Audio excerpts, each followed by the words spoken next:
स्वागत है दोस्तों आप सभी का एनएसटी इलेक्ट्रिकल चैनल के ऊपर। मैं नरेंद्र सिंह तंवर। आज हम एक बहुत ही इंटरेस्टिंग टॉपिक के ऊपर डिस्कस करने जा रहे हैं। उस टॉपिक का नाम है मल्टीमीटर। जी हाँ, आज हम देखेंगे कि मल्टीमीटर क्या है और वो कैसे काम करता है। ये वीडियो उन लोगों के लिए बहुत ही फ़ायदेमंद साबित होगी जो या तो इलेक्ट्रिकल का कोर्स कर रहे हैं, स्टूडेंट हैं, या फिर उन्होंने कोई अपना इलेक्ट्रिकल का काम कर रखा है। तो दोस्तों ज़्यादा टाइम ना लेते हुए हम चलते हैं सीधे मल्टीमीटर के ऊपर। और तो दोस्तों आज का जो हमारा टॉपिक है वो है मल्टीमीटर। एक मल्टीमीटर मेरे पास है, आपको स्क्रीन पे दिखाई दे रहा होगा। इस मल्टीमीटर से हम बहुत सारी यूनिटों को मेजर कर सकते हैं, जैसे voltage, current, resistance, diode, continuity और ट्रांजिस्टर वगैरह वगैरह। इसको चेक करने के लिए हमारे पास दो प्रॉब्स हैं। एक प्रॉब्स ब्लैक कलर की है और दूसरी प्रॉब्स रेड कलर की है। इसके ऊपर 3 पॉइंट देके रखे हुए हैं। पहला पॉइंट है डीसी एम्पियर के लिए, और दूसरा पॉइंट है कॉमन का, और तीसरा पॉइंट है वोल्टेज, ओम और करंट को चेक करने का। तो हमें हमेशा ध्यान रखना है जो हमारी ब्लैक वाली प्रॉब्स है वो हमें हमेशा बीच वाले पॉइंट पर ही लगानी है, और जो रेड वाली प्रॉब्स है वो हमें वोल्टेज वाले पॉइंट पर लगानी है। मैं एक बार आपको ऊपर की तरफ दिखाना चाहता हूँ। इसके ऊपर राइट साइड में एक वाइट कलर का स्विच लगा हुआ है। अगर हम कोई भी रीडिंग इसके ऊपर लेते हैं या मेजर करते हुए और वो हमें काफ़ी लंबे समय तक देखनी है, तो हम उसको होल्ड का बटन दबा देंगे और वो जो रीडिंग है हमारी उसके ऊपर काफ़ी लंबे समय तक रुकी रहेगी जब तक कि हमारा बटन होल्ड है। और अब हम लेफ़्ट साइड की तरफ देखेंगे कि एक येलो कलर का बटन लगा हुआ है। जब हम इसको पुश करेंगे तो इसकी डिस्प्ले के ऊपर लाइट जलेगी। हम आगे की तरफ चलते हैं कि इसके आप देखोगे तो इस पर बहुत सारे पॉइंट्स दे के रखे हुए हैं, शाइन दे के रखे हुए हैं। एक ये वी का साइन दे के रखा हुआ है, और वी का मतलब होता है वोल्टेज, और साथ में एसी का भी साइन दे के रखा हुआ है। जैसा कि आप देखने से समझ पा रहे होंगे कि यहाँ पे हम एसी वोल्टेज को चेक कर सकते हैं। दूसरी तरफ यहाँ वी का साइन है और उसके साथ में माइनस का साइन है। एसी की तरह ये भी वोल्टेज को नापेगा, लेकिन वहाँ इस साइन से हम एसी को नापेंगे और इस माइनस वाले साइन से हम डीसी वोल्टेज को नापेंगे। उसके बाद यहाँ आप देखोगे 2K, 20K, 200K, 2M, 200M।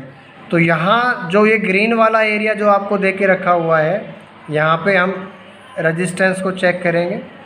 उसके बाद एक शायरन का आपको साइन दे के रखा हुआ है, यहाँ इस साइन से हम कंटिन्यूटी को चेक करेंगे।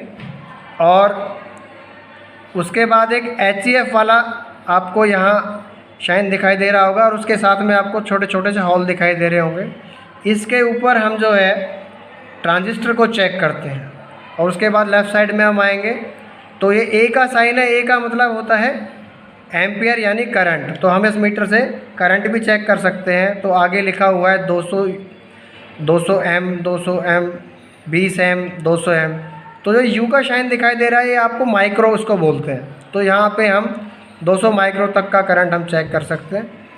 और उसके बाद 2 मिली वोल्ट चेक कर सकते हैं, 20 मिली वोल्ट चेक कर सकते हैं, और 200 मिली वोल्ट चेक कर सकते हैं। जब तक हम यहाँ पे 200 माइक्रो से लेके 200 मिली तक का करंट चेक करेंगे तो जो हमारी रेड वाली प्रॉब्स है वो वहीं पर लगी रहेगी। अगर हमें किसी सर्किट में 10 एम्पियर तक का करंट चेक करना है तो उस समय हमें ये अपनी प्रॉब्स इस पॉइंट से निकाल कर 10 एम्पियर वाले पॉइंट के ऊपर लगानी होगी, जिससे हम 10 एम्पियर तक का करंट चेक करेंगे। ध्यान रहे, अगर 200 मिली एम्पियर से ऊपर आप करंट चेक कर रहे हैं तो आपकी प्रॉब्स राइट साइड में लगी होनी चाहिए, अदरवाइज़ आपका इंस्ट्रूमेंट जल जाएगा। तो आइए दोस्तों स्टार्ट करते हैं। हम सबसे पहले वोल्टेज को कैसे चेक करेंगे। हमारे घरों में सिंगल फेज वोल्टेज आती है, वो होती है 230 वोल्ट। और अगर हमें 3 फेज़ के ऊपर चेक करनी हो, जो कि हम इंडस्ट्री के अंदर चेक करते हैं, किसी वर्कशॉप के ऊपर चेक करते हैं, तो वहाँ हमारी वोल्टेज आती है 440 के आसपास। थोड़ा बहुत variation plus minus 5 to 10% plus में भी हो सकता है, माइनस में भी हो सकता है। तो अब ये हम चेक करेंगे एसी वोल्टेज। ये हमने अपने साइड में एक एक्सटेंशन बोर्ड रख के रखा हुआ है और हम इस पर चेक करेंगे। अगर हमें 200 वोल्ट से नीचे चेक करनी है तो हम अपने सेलेक्टर स्विच को 200 के ऊपर ही सेट करके रखेंगे। अगर हमें 200 से ज़्यादा वोल्टेज चेक करनी है तो हम अपने सेलेक्टर स्विच को 600 के ऊपर सेट करके रखेंगे। अभी हम सिंगल फेज चेक कर रहे हैं, तो अभी हमने, क्योंकि वो हमारी 230 से ऊपर होगी, तो हमें सेलेक्टर स्विच को 600 पे सेट करके रखा हुआ है। एक ये हमारी पॉजिटिव वाली लीड है और एक नेगेटिव वाली जो प्रॉप्स है उसको हम एक्सटेंशन बोर्ड के अंदर लगाएंगे। तो आप देखेंगे कि हमारा जो मल्टीमीटर है वो एसी वोल्टेज शो कर रहा है, जो कि हमारे पास 244 245 की समथिंग आ रही है। आशा करते हैं कि आपको ये वीडियो बहुत ही पसंद आ रही होगी। तो आगे की तरफ चलते हैं। अभी हम एसी का शाइन हमने देखा था, तो यहाँ पे हम एसी वोल्टेज को चेक कर रहे हैं। अभी हम डीसी की तरफ चलेंगे। अब हम डीसी की तरफ, कोई भी हमारे पास सोर्स हो, सेल हो, बैटरी हो, कुछ भी हो, आप देखेंगे इस पर वी का माइनस के साथ साइन है। तो यहाँ पे हमारा जो है डीसी वोल्टेज चेक करेंगे। अभी उसके लिए हमारे पास एक सेल है। ये हमारे पास एक सेल है जिसकी वोल्टेज 1.5 वोल्ट होती है। तो जैसे जितनी हमें रिक्वायर्ड है उसी के हिसाब से हम, अगर हम 200 मिली वोल्ट चेक कर रहे हैं, 2 वोल्ट चेक कर रहे हैं, 20 वोल्ट चेक कर रहे हैं, 200 वोल्ट चेक कर रहे हैं, 600 वोल्ट चेक कर रहे हैं, तो वहीं पर जितनी हमें रिक्वायरमेंट है उसके हिसाब से हम सेलेक्टर स्विच को रखेंगे। जैसे हमारे पास एक सेल है और हम इस सेल को अभी रख के चेक करते हैं कि इसके अंदर कितनी वोल्टेज है। तो हम एक लीड पॉजिटिव पर, एक नेगेटिव पर लगाएंगे। तो अभी हम इसको 20 के ऊपर सेलेक्ट करके रखते हैं। ये हमने नेगेटिव पे लगाया, पॉजिटिव पे लगाया। तो हमारी जो सेल की वोल्टेज है वो 1.57, 1.5 वोल्ट का सेल है, तो प्लस माइनस 5% हो सकता है। हाँ, एक चीज़ और, अगर हम अभी हमने उसके पॉजिटिव सिरे पे पॉजिटिव लीड लगाई, नेगेटिव सिरे पे नेगेटिव लीड लगाई, तो हमें 157 के आसपास इसका 1.5 वोल्ट इसको दिखाई दी। अगर हम इस लीडों को चेंज कर देंगे, पॉजिटिव वाले टर्मिनल पर नेगेटिव लगा देंगे, नेगेटिव वाले टर्मिनल पर पॉजिटिव लगा देंगे, तो क्या होगा, ईएमएफ तो जो हमारी वोल्टेज है वो तो सेम दिखाएगी, लेकिन मीटर के सामने हमें माइनस का शाइन आ जाएगा, जो हमें ये इंडिकेशन करेगा कि आपने प्लस के साथ माइनस की लीड को लगाया है और प्लस की लीड के साथ माइनस को और माइनस के साथ प्लस को लगाया। तो दोस्तों आपने देखा कि हमने एसी वोल्ट को कैसे चेक किया, डीसी वोल्ट को कैसे चेक किया। अभी हम आगे बढ़ते हैं। ये हमारे दोनों एसी वोल्टेज और डीसी वोल्टेज, उम्मीद करता हूँ कि आपको बहुत ही अच्छे से समझ में आई होगी। अब हम आगे रजिस्टेंस की तरफ बढ़ते हैं। तो ये हमारे पास कार्बन रजिस्टेंस हैं, 2 अलग अलग वैल्यू के हैं। हमें नहीं पता कि इनकी वैल्यू कितनी है, तो हम मल्टीमीटर के द्वारा पता करेंगे कि इसके दोनों का कितना कितना रजिस्टेंस है। ध्यान रहे कि इसको चेक करते समय रजिस्टेंस पे हमारे दोनों हाथ टच ना हो। अगर हमारे दोनों हाथ टच होते हैं तो हम इसकी एक्चुअल वैल्यू का पता नहीं कर पाएंगे। उसको चेक करने के लिए एक पॉइंट पे हम पॉजिटिव का लीड लगाएंगे, एक पे नेगेटिव का लीड लगाएंगे। और अभी ये हमारा 3.96 दिखा रहा है, तो अभी हम इसको, ये 20K से कम है, तो हम इसको चेंज करेंगे और हम इसको 200K के ऊपर ले जाएंगे। फिर से हम इसको चेक करेंगे तो देखो ये हमें दिखा रहा है 3.9 यानी 4K का ये रजिस्टेंस है। 20 पे भी हमने लगा के चेक किया था तो इसने देखो दिखाया था, ये दिखाया था 3.96। थोड़ा बहुत वेरिएशन होता है, तो इससे हमें पता चलेगा कि जो हमारा कार्बन रजिस्टेंस है ये 4K का है। एक और रेजिस्टेंस है हमारे पास जो हमने अभी इसका रेजिस्टेंस पता नहीं है, तो इसका हम रेजिस्टेंस चेक करेंगे। पहले हम इसको 20K के ऊपर लगाएंगे और फिर वैसे ही जैसे पहले चेक किया था। तो मीटर कोई रीडिंग नहीं दे रहा है, इसका मतलब इसकी वैल्यू 20K से ज़्यादा है। तो हम सेलेक्टर को चेंज करेंगे, मीटर की रेंज को बढ़ाएंगे, उसको 200K के ऊपर चेक करेंगे और फिर दोबारा से लगा के चेक करेंगे। तो देखो अभी वो दिखा रहा है 151.56। तो इससे हमें पता चलेगा कि ये जो इस रेजिस्टेंस की वैल्यू है 156 समथिंग के आसपास इसकी वैल्यू है। उम्मीद करता हूँ कि आपको ये बहुत ही अच्छा लगा होगा। और अब हम आगे की तरफ बढ़ते हैं। अभी हम डायोड को चेक करेंगे।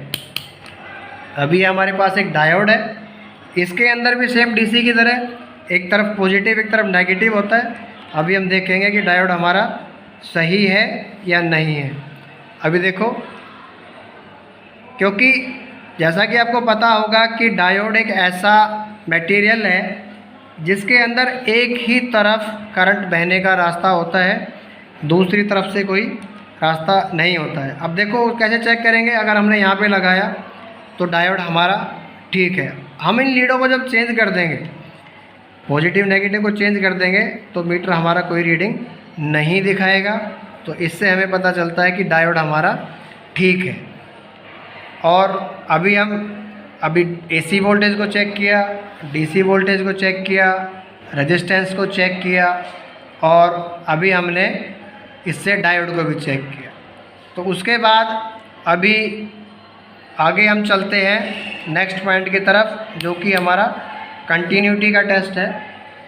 ये टेस्ट से हमें पता चलेगा कि कोई भी हमारा सर्किट है, कोई हमने घर पे वायरिंग कर रखी है या किसी फ़ैन की वाइंडिंग है, किसी मोटर की वाइंडिंग है, तो उसके टर्मिनलों को हम चेक करेंगे। तो उससे पता चलेगा कि वो कहीं से बीच में ब्रेक तो नहीं है। उसके लिए हमने एक नॉर्मल छोटा तार का टुकड़ा लिया हुआ है और हम उसमें चेक करेंगे कि ये टुकड़ा जो बीच में से कहीं कटा हुआ तो नहीं है या बीच में से कहीं तार खिंच तो नहीं गई है। इस पॉइंट के ऊपर पीछे वाले पॉइंटों पे जो हमारा रेजिस्टेंस का गया था वहाँ भी हम चेक कर सकते हैं कंटिन्यूटी, लेकिन साथ ही साथ इस वाले पॉइंट में हमें पता चलेगा कि एक बीप की आवाज़ भी आएगी। कि जैसे अभी हम लगाते हैं, एक इस सिरे पे हमने लगाया और एक दूसरे वाले पे हमने लगाएंगे, तो देखो ये रीडिंग भी दे रहा है और आपको बीप की आवाज़ भी सुनाई दे रही होगी कि ये जो हमारी वायर है इसकी कंटिन्यूटी प्रॉपर बिल्कुल से एकदम ठीक है। तो अब हम आगे की तरफ चलते हैं। आगे इसमें एक टर्मिनल है HEF, जिस पे हम ट्रांजिस्टर को चेक करते हैं। अब ट्रांजिस्टर हमारे दो प्रकार के होते हैं। आप देखो इस पर लिखा हुआ है, एक होता है NPN ट्रांजिस्टर, एक होता है PNP ट्रांजिस्टर। जो ऊपर वाले स्लॉट्स हैं उस पर हम NPN ट्रांजिस्टर को चेक करते हैं और नीचे वाला जो टर्मिनल है वो NPN के ट्रांजिस्टर है। अभी मैं आपको दिखाऊंगा, ये हमारे इलेक्ट्रॉनिक्स कंपोनेंट्स हैं। ये ट्रांजिस्टर है जिसकी वैल्यू है 547 BC। इससे हम चेक करेंगे कि ये NPN है या PNP है। इसके 3 टर्मिनल होते हैं, EBC, एमीटर, बेस और कलेक्टर। अभी हम पहले वाले स्लॉट में जो इसकी 3 लेग्स हैं इनको डाल के देखेंगे। ये हम इसमें डाल रहे हैं, ये देखो इसने यहाँ डाला और डालने के बाद रीडिंग शो कर रहा है 1। ये इसका एम्पीडेंस दिखा रहा है कि ये ट्रांजिस्टर ठीक है। अगर हम जो ये ट्रांजिस्टर था NPN का, अगर हम इसे गलती से PNP के स्लॉट में डाल देंगे तो हमारा मीटर कोई भी रीडिंग नहीं दिखाएगा। तो ये जो हमने चेक किया था इससे हमें पता चला है कि ये जो ट्रांजिस्टर है वो NPN है और साथ ही में हमारे पास दूसरा भी ट्रांजिस्टर है जो PNP है। उसकी भी 3 लेग हैं, एमीटर, कलेक्टर, बेस। उसको भी हम इसमें डाल के चेक करेंगे। तो अब हम देखो नीचे वाले स्लॉट्स में इसको डालेंगे, तो इसमें डाल के हम चेक करेंगे। तो देखो ये भी इसका इम्पीडेंस शो कर रहा है कि ये ठीक है। अगर हम इसको ऊपर वाले में डालेंगे स्लॉट्स में, NPN वाले में, तो ये जो कोई रीडिंग नहीं देगा। तो उम्मीद करता हूँ कि आपको ये जो ट्रांजिस्टर का टेस्ट करना आया होगा। अब उसके बाद अगर हमारे पास कोई भी सर्किट है तो जो हमारा ये वाला स्केल जो आता है, यहाँ पे जहाँ 200 माइक्रोवोल्ट एम्पियर है, 2 मिली है, 20 मिली एम्पियर है, 200 मिली एम्पियर है, 10 एम्पियर है। तो 200 मिली एम्पियर से कहीं भी लगाने के लिए आपको पता ही होगा कि करंट को चेक करने के लिए एम्पियर मीटर को हम सीरीज़ में लगाते हैं। तो जैसे हमारे पास इसकी दो प्रॉब्स हैं, एक ब्लैक और एक रेड, तो हमें इस मल्टीमीटर को एज एक सिंपल एम्पियर मीटर की तरह यूज़ करना है। और एक जो वायर है वो सप्लाई की तरफ हम देंगे, और दूसरा जो वायर है जो भी हमने लोड लगा के रखा हुआ है 20 मिली एम्पियर तक के लिए, तो ये प्रॉब्स हम वहाँ पर कनेक्ट करेंगे। अगर हमारे पास 10 एम्पियर से ऊपर का जो करंट है उसको चेक करने के लिए अगर हम यूज़ करेंगे तो ये लीड को निकाल कर जो प्रॉब्स है उसको हम राइट वाले स्लॉट में लगा देंगे, और इससे फिर हम 10 एम्पियर तक का करंट यूज़ कर सकते हैं। तो उम्मीद करता हूँ दोस्तों मेरे द्वारा दी गई जो जानकारी आपको समझ आई होगी। और अगर आपको किसी मल्टीमीटर से संबंधित कोई और क्वेश्चन हो तो आप मुझे कमेंट बॉक्स में लिखकर बता सकते हैं। और इस तरह की और भी बहुत सारी इंटरेस्टिंग वीडियो को देखने के लिए चैनल को लाइक करें, शेयर करें, और चैनल को सब्सक्राइब करना ना भूलें।